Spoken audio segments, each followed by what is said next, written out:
Bien, tenemos un arreglo de un amplificador operacional cuyo arreglo es un inversor, al cual su entrada se le ha puesto 0,6 voltios pico a una frecuencia de 50 kHz. Y el tema que nos ocupa es verificar si a la salida de este arreglo hay o no hay distorsión. Para ello vamos a echarle mano a los conocimientos. Primero que todo, vamos a revisar lo que es la respuesta en frecuencia del amplificador operacional. ¿Ok? En lazo abierto y lazo cerrado. Para ello nos vamos a la gráfica de respuesta en frecuencia del amplificador 741, recordando que la frecuencia del punto A sub 0 es 5 Hz y que el punto A sub 0 es 2 por 10 a la 5. ¿Ok? También debemos recordar que si multiplicamos A sub 0 por la frecuencia FB, o sea, la frecuencia de 5 Hz, eso será igual a multiplicar la ganancia del arreglo por la frecuencia máxima en que el arreglo pudiera trabajar. Entendiendo todo esto y haciendo los cálculos, tenemos aquí que la frecuencia máxima donde el arreglo puede trabajar es 2 por 10 a la 5 multiplicado por 5 Hz dividido por 6. 6 es la ganancia de este arreglo. Recuerden que el signo negativo del arreglo solo significa que la salida no está en fase con la entrada. Ok, esta multiplicación nos da esta división nos da 166.7 kHz.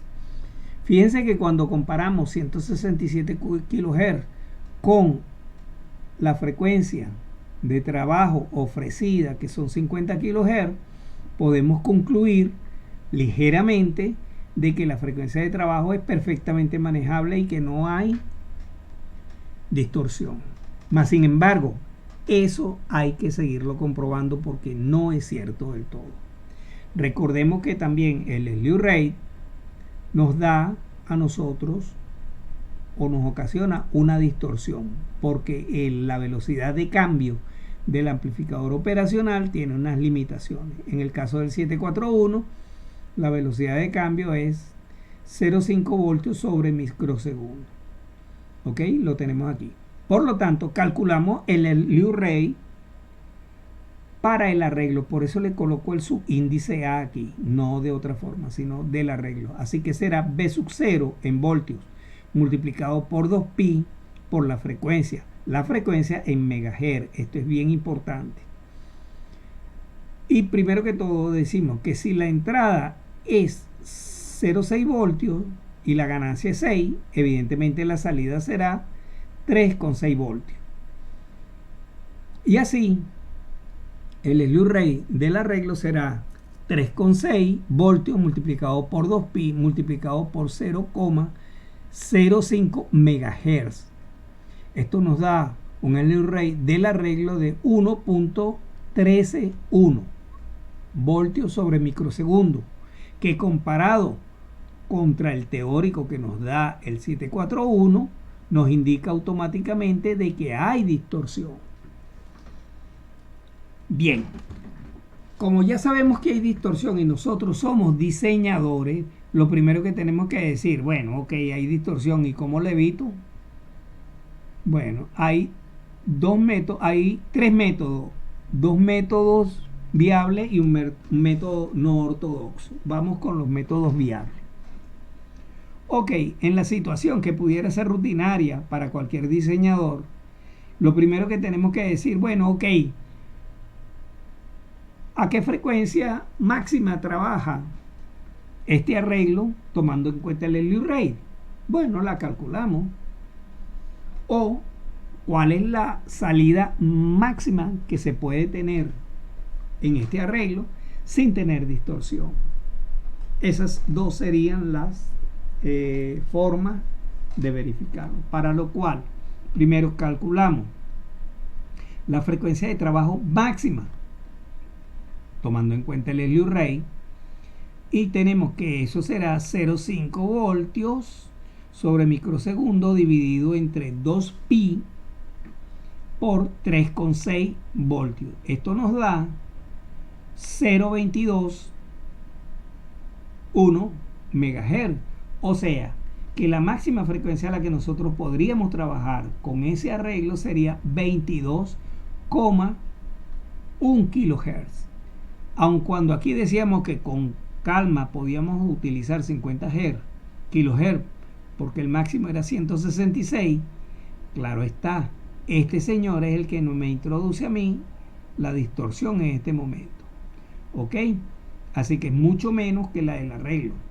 Esa es una de las condiciones. La otra condición, bueno, calculemos B sub 0. De igual forma, calculamos B sub 0 diciendo que 0,5 voltios sobre microsegundo dividido entre 2pi por la frecuencia en mega nos da 1,59 voltios, lo cual nos dice que es menor que 3,6 voltios. ¿Ok? Dado que la salida depende de la entrada, debemos calcular cuál es la máxima entrada que puede tener esta fuente para que no exista distorsión. Haciendo ese cálculo, B sub S igual a B sub 0 sobre la ganancia, tenemos que esto es 0,265 voltios. ¿Ok? De tal forma que para corregir la distorsión de la salida del arreglo que tenemos aquí, o bien disminuye B sub S, o bien varía la frecuencia. Todo depende de qué circunstancia tenemos nosotros en el circuito que estamos diseñando. En conclusión, en un arreglo de amplificadores operacionales siempre debe ser verificado el ancho de banda y la respuesta en frecuencia. Y la respuesta al slew rate, de forma tal de que siempre se garantice de que no exista distorsión a la salida. Porque un amplificador operacional amplifica, pero si tiene distorsión a la salida, no sirve. Jóvenes, espero que lo hayan entendido y cualquier pregunta, mi teléfono sigue abierto.